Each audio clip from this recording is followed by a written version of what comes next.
8장 12절부터 16절까지의 말씀입니다. 제가 받들어서 봉독하겠습니다.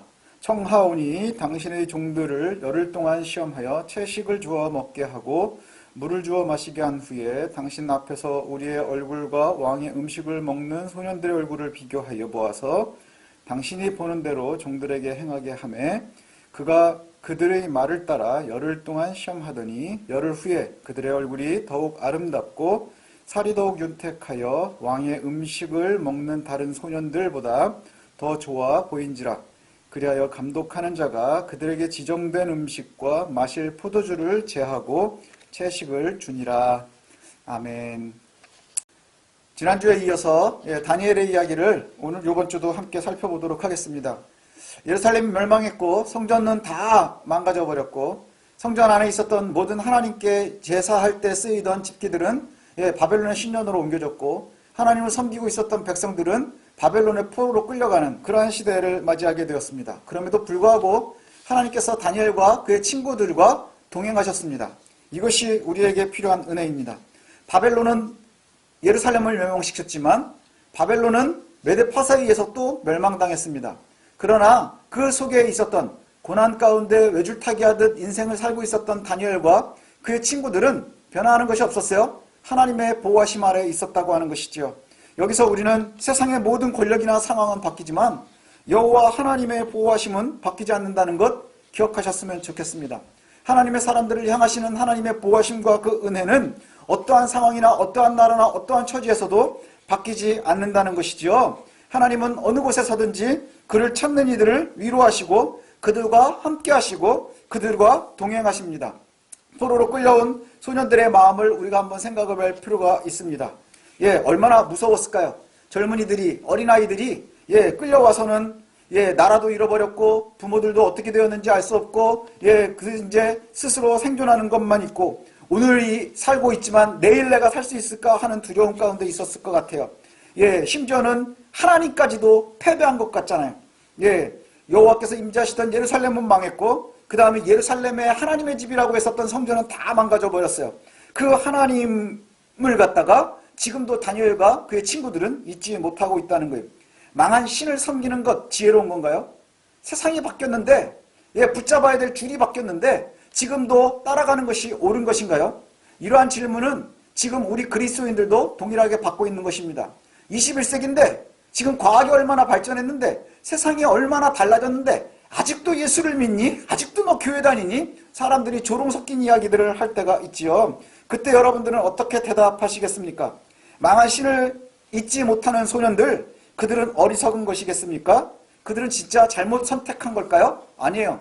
그들이 참으로 지혜롭고 슬기로운 선택을 한 것입니다. 예루살렘이 멸망했어요. 성전도 무너졌지만 그 다음에 멀리 포로로 끌려왔지만 여호와의 손이 그들에게서 멀지 않았다는 거예요. 여호와 하나님께서 예루살렘을 버리고 성전을 헐어버리신 이유는 뭐냐? 그의 백성들이 먼저 여호와를 버렸기 때문인 거예요. 먼저 여호와를 버리고 이스라엘 백성들이 하나님으로부터 도망갔기 때문이라는 것이죠. 성전은 화려했습니다. 제사도 끊어지지 않았습니다. 그러나 정작 그 안에 여호와의 백성들이 드리는 제물이 순전하지 않았고 그 다음에 하나님을 찾는 그의 백성들의 마음이 하나님을 공경하지 않았다고 하는 거예요. 진실되지 않았다고 하는 것이죠. 그의 백성들이 몸은 하나님께 나오고 있었지만 하나님을 먼저 버렸다는 거예요. 이것이 예루살렘을, 성전을 여호와께서 버리신 이유입니다. 다니엘은 망한 나라의 포로로 끌려와서 왜 이렇게 용감할 수 있었을까요? 왜 손가락질 당하고 어려운 가운데 있으면서도 그들이 믿음을 버리지 않을 수 있었을까요? 이 질문은 우리에게도 한번 되돌아봐야 될, 우리에게도 해봐야 될 질문인 것 같습니다. 여러분, 과학이 이렇게 발전을 하고 그 다음에 세상에 있는 많은 사람들이 다른 이야기들을 하는데 왜 이렇게 오래되고 고리타분하고 별볼 없어 보이는 예수 믿는 사람들이 되었나요? 왜 그렇게 교회를 다녀야 되나요? 이 질문이에요. 다니엘은 왜 이렇게 용감할 수 있었을까요? 예루살렘의 멸망과 성전의 파괴 이유를 정확하게 알고 있었기 때문입니다. 예루살렘이 왜 멸망했는지, 성전이 왜 파괴되었는지를 정확하게 알고 있었기 때문인 거예요. 백성이 여호와를 떠났기 때문이죠. 파괴 이유는 바로 그것입니다. 그들이 떠났으니 여호와께서 버리신 거예요. 그러면 여호와께서 그의 백성들을 바라보시면서 그들이 되돌아오면 회복시키실 거예요.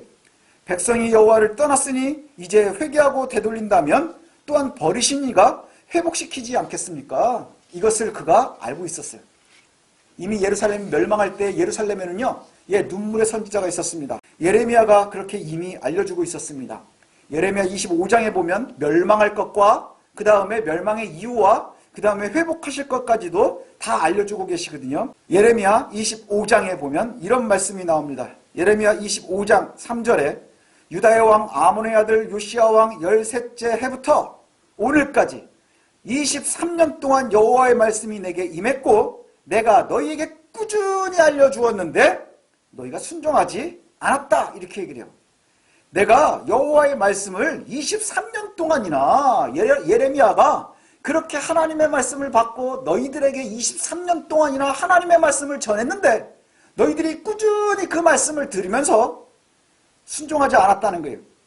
그리고 그 이후에도 하나님께서는 끊임없이 그의 선지자들을 이스라엘 백성들에게 보내셨어요. 그러나 그들이 귀를 기울이려고 하지 않았다는 것이죠. 5절에 보니까 이렇게 말씀해요. 그가 이르시기를, 여호와께서 이렇게 말씀하세요. 너희는 각자의 악한 길과 악행을 버리고 돌아오라. 그리하면 나 여호와가 너희와 너희 조상들에게 영원부터 영원까지 준 그 땅에서 살리라. 이렇게 말씀하는 거예요. 야, 너희들의 마음이 지금 나를 떠나고 있어. 너희들이 지금 나를 배신하고 있는 거야. 그러니 그 길에서부터 되돌아오거라. 다시 되돌아온다면 내가 너희들과 함께 할 거고 너희 조상들에게 약속한 것처럼 영원에서부터 영원까지 너와 함께 할 것이라. 6절에 계속 이렇게 이어져요. 너희는 다른 신을 따라다니며 섬기거나 경배하지 말며 너희 손으로 만든 것으로 나의 노여움을 일으키지 말라. 그리하면 내가 너희를 패하지 아니하리라. 되돌아오면 패하지 않겠다. 자, 이 말씀은 뭔가요? 결국 너희들이 내게 되돌아오면 버리지 않을 것이고 너희들이 우상을 버리면 내가 너희를 멸망시키지 않을 거야. 이 말씀이에요. 결국 이스라엘은 왜 멸망한 건가요? 그들이 여호와께 등을 졌고 그 다음에 우상을 섬기며 다시 하나님 앞으로 돌아오기를 버렸기 때문인 거예요. 그래서 하나님께서 그들을 버리셨다고 하는 것이죠. 그런데 그렇게 멸망으로 끝난 것이 아니라 12절에 보면 여호와의 말씀인지라 70년이 끝나면 내가 바벨론의 왕과 그의 나라와 갈대아인의 땅을 그 죄악으로 말미암아 벌하여 영원히 패하게 되게 하되 내가 그 땅을 향하여 선언한 바 곧 예레미야가 모든 민족을 향하여 예언하고 이 책에 기록한 나의 모든 말을 그 땅에 임하게 하리라. 이렇게 말씀해요.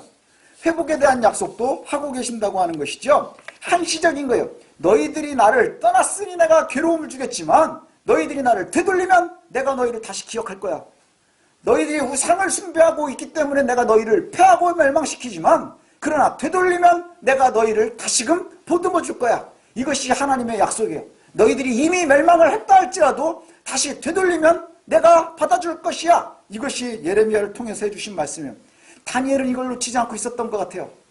다니엘은 하나님께서 주신 그 언약을 붙잡고 사람들은 다 어리석다고 하는 그 판단을 하는 거예요. 지혜로움을 판단한 거예요. 그리고 나서 하나님 앞으로 나아가지요. 티핑 포인트라는 말이 있습니다. 이 말이 어떤 말이냐면 어떤 현상이 처음에는 아주 미미하게 진행이 되다가 어느 순간에 균형이 탁 깨지면서 예상할 수 없는 아주 폭발적인 반응을 일으키는 그 시점, 딱 넘어가는 그 순간을 갖다가 얘기를 해요. 그래서 예를 들어서 하는 말이 이런 거예요. 우리 몸에 바이러스가 들어옵니다. 코로나 바이러스 때문에 요즘에 난리잖아요. 바이러스가 들어옵니다. 많은 사람들이 그냥 이겨나간다 그래요. 그 이유가 뭘까요? 코로나 바이러스가 우리의 면역력을 이기지 못하는 거예요. 그런데 문제는 뭐냐? 그것이 아무런 힘을 발휘하지 못하지만 이것이 조금씩 커지다가 보면 어느 순간인가 이것이 병이 되면 일이 커지는 거예요. 갑자기 바이러스가 늘어서 어느 순간인가 면역력을 딱 이기는 그 순간 이게 병이 되는 거예요. 이걸 티핑 포인트라고 합니다. 경제학에서도 얘기하고 의학에서도 얘기하고 이렇게 얘기를 해요. 그리스도인들에게는요 믿음의 티핑 포인트가 필요합니다. 믿음이 늘 연약한 것 같고 성장하지 않는 것 같아요. 우리들이 늘 고민하는 게 그거 아닌가요? 예전에 청년들을 인도하면서 기도 제목 나눠라 그러면 신앙의 성숙 뭐 이런 것들을 얘기했었어요. 예, 아이들 보면 우리가 알 수 있지 않나요? 예, 매일매일 안 크는 것 같아요. 매일매일 지지고 볶으면서 보면 왜 이렇게 안 크지? 왜 이렇게 안 크지? 근데 어느 순간인가 보면 저보다 더 큰 덩어리가 집에서 굴러다녀요. 저희 아들, 저희 딸. 예, 순간순간 자라는 거예요. 자라고 있으면 우리 눈에 보이지 않거든요. 하지만 어느 순간인가 이 아이들이 어른이 돼 있어요. 티핑 포인트가 있다는 것이겠죠. 그리스도인들에게도 믿음의 티핑 포인트가 필요합니다. 믿음이 늘 연약한 것 같고 성장하지 않는 것 같지만 어렵고 힘들고 고통스러운 그 결정적인 상황에서 결국 여호와의 길을 선택하고 행동할 수 있는 것이 믿음이에요. 그리고 이 시작이 되는 믿음의 티핑 포인트, 이것이 우리에게 필요하다는 것이죠. 삶을 움직이는 참 지혜로운 믿음을 가지고 있었고 참으로 여호와를 잘 아는 것, 이것이 거기에 시작이에요. 그 점의 시작이에요. 다니엘의 믿음과 도전도 바로 이것이에요. 우리가 아는 것, 많이 들어서 알죠. 심지어 많이 듣지 않는 것도 문제지만 들어서 알고 있어요. 근데 아는 만큼 우리가 행동하는 것이 쉽지 않아요. 그것은 우리의 믿음 생활뿐만이 아니라요, 모든 곳에서 마찬가지입니다. 아이들이 열심히 공부해야 된다는 거 다 알아요. 하지만 공부를 하는 아이들은 일부입니다. 착하게 살아야 된다는 거 다 알죠. 그러나 또 그렇게 못 사는 사람들이 많이 있어요. 아는 것과 행동하는 것은 좀 별개거든요. 하지만 그 알의 지식이 커지면서 어느 순간 내 삶을 지배하기 시작하는 거예요. 지혜가 지배하고 믿음이 지배하는 순간, 이것이 바로 믿음의 티핑 포인트가 아닌가 생각이 듭니다. 우리가 성경을 열심히 읽고 익히고 배워야 하는 이유도 바로 여기에 있어요. 우리가 믿는다고 하나님을 잘 아는 것은 아닌 것 같아요. 믿는다고 얘기는 하지만 잘 몰라요. 알려고도 하지 않는 사람들도 있어요. 모르는 하나님을 믿으면서 어떻게 환난 중에 이길 수 있을까요? 예, 그죠? 잘 모르는 하나님을 우리가 신뢰하면서 끝까지 고난을 이길 수 있을까요? 정말 어려움이 우리를 갖다가 막 억누르고 있음에도 불구하고 여러분, 하나님의 백성답게 살아갈 수 있겠습니까? 끝까지 신뢰하지 못하고 떠나가는 것은 결국 뭘까요? 그분의 은혜와 단절되는 이유는 뭘까요? 우리의 믿음이라고 하는 것이 아직 연약한 거예요. 견디지 못하기 때문이에요. 여러분, 요즘에 그런 생각을 하게 됩니다. 너무나 평범했었던 일상이 감사했었던 때의 기억으로 남아있어요. 벌써 이게 몇 주째예요. 그죠? 예, 우리나라뿐만이 아니라요, 지금 예배하지 못하는 곳들이 굉장히 많습니다. 그런데요, 이 시기를 지나고 나면 하나님께서 우리에게 참, 이렇게 모이는 것이 얼마나 큰 기쁨일까? 은혜인가? 하는 것을 알게 될 것 같아요. 여러분, 우리가 환난의 시기를 지나가고 있습니다. 환난을 만나면 더욱 담대하십시오. 우리가 담대할 필요가 있어요. 우리가 알고 있는 이 지식이 어느 순간인가 우리를 주장하고 하나님의 나라에 훨씬 가깝게 할 수 있을 거예요. 환난을 만나면 더욱 담대하십시오. 뱀과 같은 지혜와 비둘기와 같은 순전함을 우리가 놓치지 않았으면 좋겠습니다. 이 말씀은 주님께서 제자들을 세상으로 보내시면서 하신 말씀이거든요. 예, 그러면서 이렇게 말씀하셨거든요. 너희를 보내는 것이 양을 이리 가운데 보내는 것과 같다. 이렇게 말씀하시면서 너희는 뱀과 같이 지혜롭고 비둘기와 같이 순전하라. 예, 이렇게 말씀을 하세요. 이는 아마 당시에 제자들에게만 하신 말씀은 아니고요, 지금 우리에게도 하시는 말씀인 것 같습니다. 제자들을 보내시면서 이리 가운데 보내는 양과 같다 그랬어요. 이리와 양이 싸우면 누가 이길까요? 아무리 봐도 양은 이리한테 먹히거든요. 그럼에도 불구하고 그곳으로 보내세요. 그러면서 주님께서 뱀과 같은 지혜와 비둘기 같은 순전함을 요구하고 계세요. 죄가 가득한 곳에 양들이 들어가요. 일반적인 시각으로 보면 절대로 양은 이리를 이길 수 없어요. 그러나 주님께서는 뱀과 같은 지혜를 가지라 이렇게 말씀해요. 뱀과 같은 지혜가 뭘까요? 잘 판단하는 거예요. 믿음으로 잘 판단하고 옳은 선택을 하고 순간순간 지혜로운 선택을 할 수 있도록 하는 것, 그리고 그 지혜로운 선택을 가지고서 행동할 수 있는 것, 이것이 바로 뱀과 같은 지혜예요.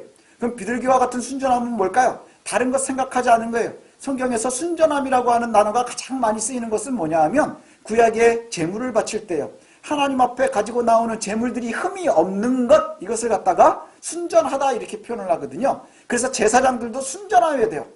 흠이 없어야 돼요. 그 다음에 소나 양이나 염소나 그 제물들이 다 깨끗해야 한다는 것이지요. 그 깨끗한 참이 바로 순전하며, 하나님께서는 우리에게 요구하시는 게 뭔가요? 아주 지혜로운 선택, 아주 현명한 판단, 이것을 요구하고 계세요. 근데 그 지혜로운 선택이나 판단, 그 내면에 무엇이 있어야 되느냐? 하나님의 말씀 외에는 그 어떠한 것도 고려 대상이 되지 말아야 되는 거예요. 순전해야 한다는 거예요. 그 순전함으로 들어가면 왜 들여보내실까요? 양들이 이기는 거예요. 이리들을. 양들이 이리들을 다 이길 수 있는 거예요. 그리고 심지어는 그 이리들이 양의 말을 듣도록 하는 것. 이게 주님께서 그의 제자들을 세상 속으로 보내시는 거거든요. 우리가 바로 그와 같은 양들이 되어야 될 줄로 압니다. 죄가 가득한 세상 속에서 그리스도를 말하고 증거하는 것 쉽지 않습니다. 지금의 상황은 정말 예수님 당시와 같을 만큼 사회적으로 굉장히 어려워요. 많은 사람들이 예수 믿는다. 어우, 너 왜 예수를 믿니? 교회 다닌다. 아이고, 교회를 다녀? 뭐 이러는 시대가 되어버렸어요. 이럴 때 세상 속에서 그리스도인으로 생존하고 그 역할을 감당하기 위해서 가장 중요한 게 뭘까요? 가장 중요한 게 뭘까요? 여호와의 생각을 놓치지 않는 거예요.